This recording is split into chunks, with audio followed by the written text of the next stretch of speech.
Welcome in. 11 months since Sedgwick County halted all future solar projects. The moratorium now officially coming to an end. Welcome into Factfinder Investigates. I'm Michael Schwanke. It's been a pretty hot topic here in Sedgwick County the past week. Commissioners approving new rules and regulations for solar projects. Brock Wilson breaks down what it means for you.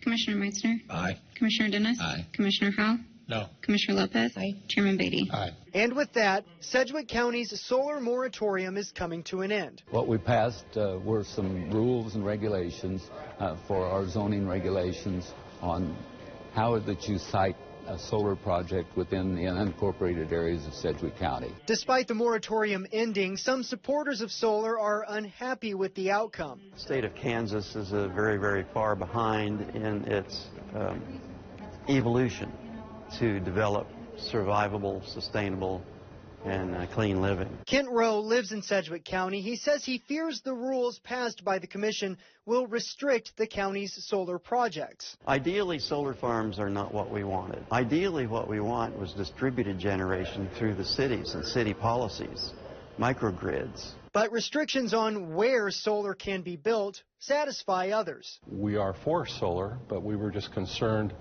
that economically it would adversely affect the city of Mays. Mays Mayor Patrick Stivers says the restrictions represent a compromise, allowing solar in Sedgwick County, but preventing it in areas of possible urban growth just outside cities. From a Mays standpoint, I think it was good for us in that it's protecting us from large solar. Commissioner David Dennis says it needs to be a priority to protect those urban growth areas. Because they're growing, they're part of our economy for the future. And if someone doesn't protect them, we could stop growth for the next 50 years. That's Brock Wilson reporting. The moratorium is set to expire September 13th, though it could end sooner if the city of Wichita also decides to adopt new solar rules between now and then. Cloud County Sheriff's Office wants you to be aware of a scam making rounds around Kansas. The Sheriff's Office says several homeowners have received a letter claiming to be a man named Carlos Ramirez with Prime Land Partners, saying he wants to buy their land. On the letter, Prime Land Partners is listed as a California-based company.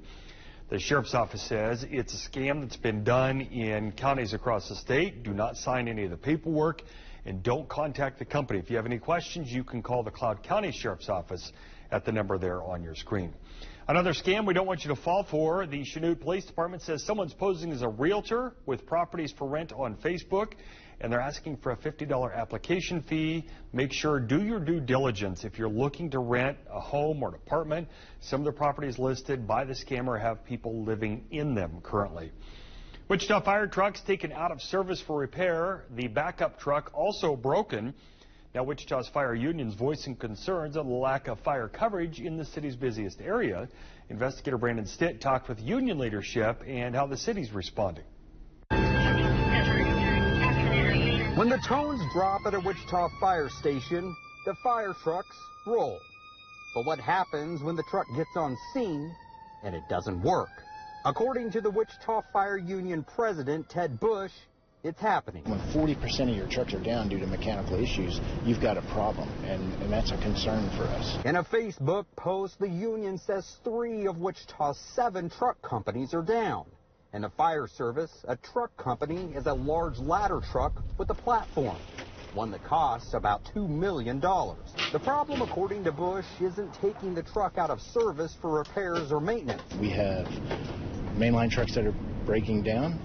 That happens. We have reserves. Now they're breaking down, and we're running out of options. One of those truck companies is here at Station 1, one of the busiest fire stations in the nation.